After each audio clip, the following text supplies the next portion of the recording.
So it's from the book This is Buddhism by Kentetsu Takamori.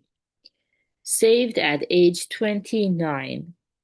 When he was 29, Shinran was saved into supreme happiness in accordance with Amida's vow.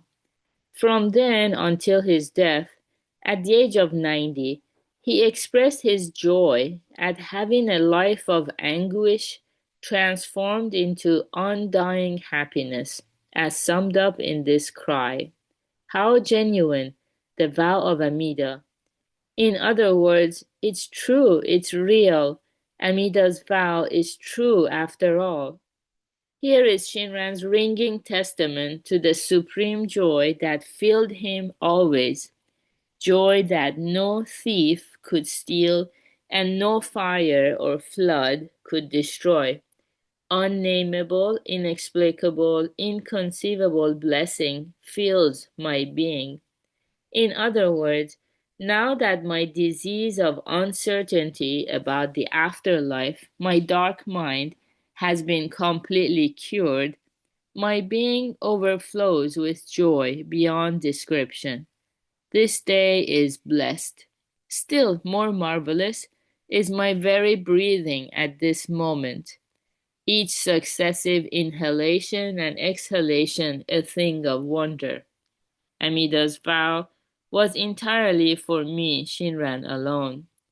At the same time, Shinran calls out to us, this joy is not only for me, all people, regardless of race, gender, age, income, level of ability or talent, appearance, learning, and experience, can be saved in exact accordance with Amida's vow and attain everlasting happiness.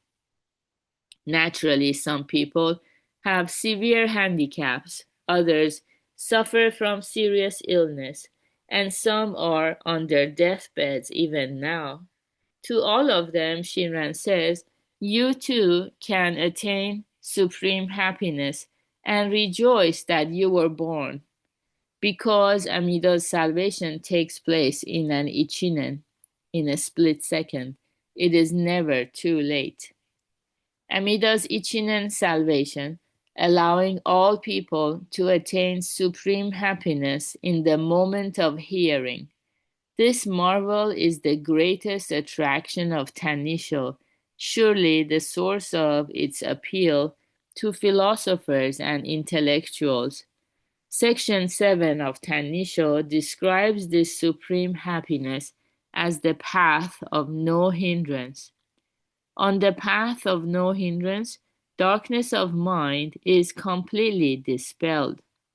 Hindrance in the term path of no hindrance refers to impediments such as anger, desire, and the other blind passions. No hindrance does not mean, however, that such things go away. Rather, the hindrances of blind passions and evil cease to be hindrances, as it becomes clear that whenever death comes, one is certain to go to the pure land of utmost bliss. The path refers to a world that is unique and absolute. Life is a sea of troubles where successive waves of struggle, difficulty, disaster, and insoluble problems continue until we die. Even after being saved into supreme happiness, we continue to be a mass of blind passions. And just as before, we are caught up in predicaments. We lose people and things precious to us. We fall ill and suffer. Shinran stated plainly that even on the path of no hindrance, the blind passions of desire, anger, jealousy, envy, and the like neither diminish nor disappear. Human beings are overflowing with blind passions. We are full of desire, our minds cauldrons of anger and envy, until the very moment of our death. This condition never stops, never vanishes, never ceases. What it means for all hindrances to cease, to be hindrances, is impossible to express in words, to explain, or even to imagine. Shinran called this world the path of no hindrance. Suffering turns to joy, happiness that defies common sense. Tanisho states that there is a world where desire, anger, jealousy, envy, and other blind passions or suffering are transformed to joy without any change in quality or quantity. This concept is summed up in the Buddhist expression passions turn to joy, bonno soku bodai. Such a wondrous world is difficult to explain, but here is a story that may give the reader some idea. A young boy took a path over a mountain every day on his way to and from school, all alone. On days when he stayed late for some after school activity, the way home would be dark and scary. In summer, he was burned by the hot sun, and in winter, he sometimes had to crouch down amid the howling winds of a blizzard. When it rained, the steep path turned into a cataract.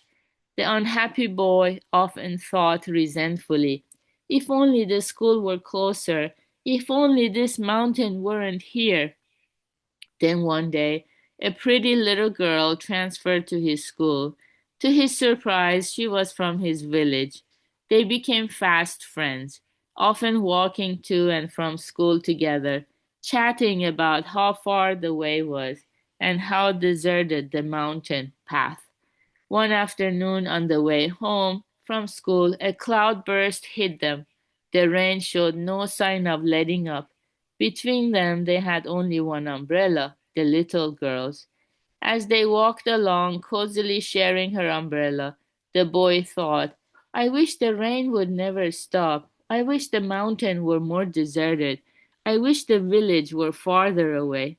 All the things he had suffered from and resented were the same, yet they no longer bothered him.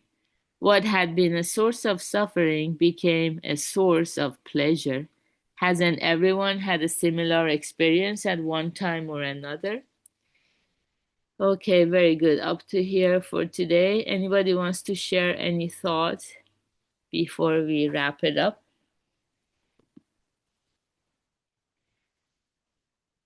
Okay. Yeah, it's a very powerful story. So, yeah, let's share with the world. Have a beautiful start of your week, everybody. Take care. Bye. Thank you, Beta. Thank you, guys. Thank you, Beta. My pleasure.